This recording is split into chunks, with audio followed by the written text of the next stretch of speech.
लाल जी अपने गांव गए थे, अपने जिले में गए थे।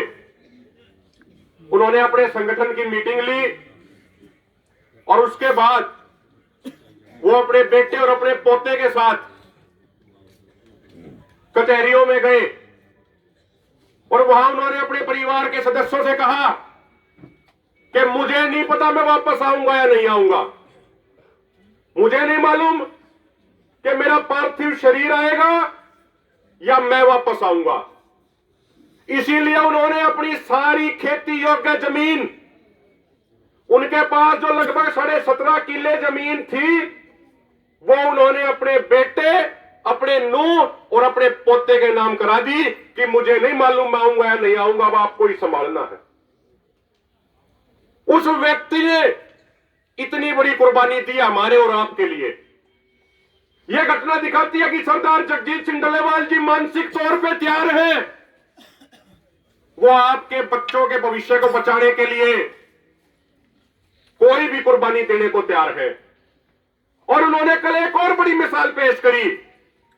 अक्सर यह होता है कि कोई बाप अपनी जब जमीन उतरवाता है तो अक्सर वो अपने बेटे और पोते के नाम कराता है, लेकिन सरदार जगजीत सिंह डल्लेवाल जी ने कल कहा कि जो मेरे घर में ये नूह है, ये भी मेरे लिए मेरी बेटी के समान है।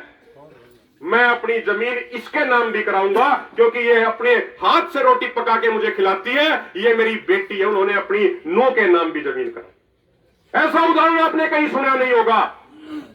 साथियों, जितना मैं 6-7 साल से सरदार जगजीत सिंह डल्लेवाल जी के साथ काम करने का मौका मिला, मैं एक बात बड़ी जिम्मेदारी के साथ कह सकता हूं, सरदार जगजीत सिंह डल्लेवाल जी चट्टान के तरह मजबूत इरादों वाले हैं। जो एक बार वो तय कर लेते हैं उससे पीछे नहीं हटते, बेशक उनकी जान क्यों ना चली जाए। 2018-19 में जब वो अनशन कर रहे थे, चंडीगढ़ के अंदर प्रशासन उन पर दबाव बना रहा था, तो उन्होंने पानी पीना भी छोड़ दिया था। 2 दिन तक उन्होंने पानी की बूंद तक नहीं पी थी। उसके बाद प्रशासन को पीछे हटना पड़ा था। हमें पूर्ण विश्वास है, मेरी उनसे कोई बात नहीं हुई, लेकिन मुझे पूर्ण विश्वास है कि ये सरकारें चाहे उनको जेल में भेजे, चाहे उनको काला पानी की सजा दे, जो उन्होंने तय किया था आमरण अनशन का, वो उनका जारी रहेगा आपके बच्चों के भविष्य को बचाने के लिए। और साथियों, आखिर में एक छोटी सी बात कह के मैं अपनी बात को खत्म करना चाहता हूं। सबसे पहले जो आज हमारे संगठन के तमाम कार्यकर्ता पदाधिकारी आए हुए हैं, मैं उनसे एक बात कहना चाह रहा हूं।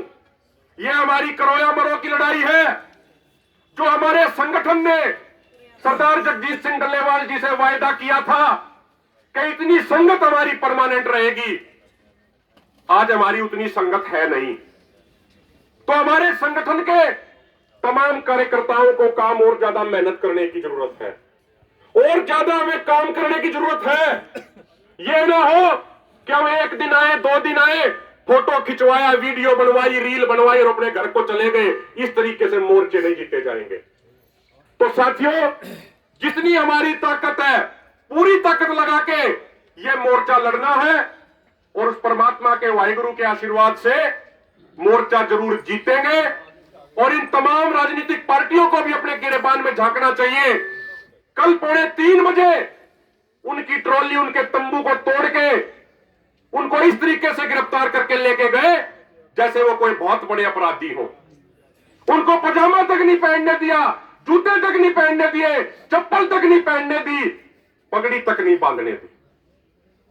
ये सरकारें इस मुल्क के लोकतंत्र के नाम पे कलंक है, लेकिन हम सारे मिलजुल के अपनी पूरी ताकत लगा के इस मोर्चे को सफलता तक लेके जाएंगे।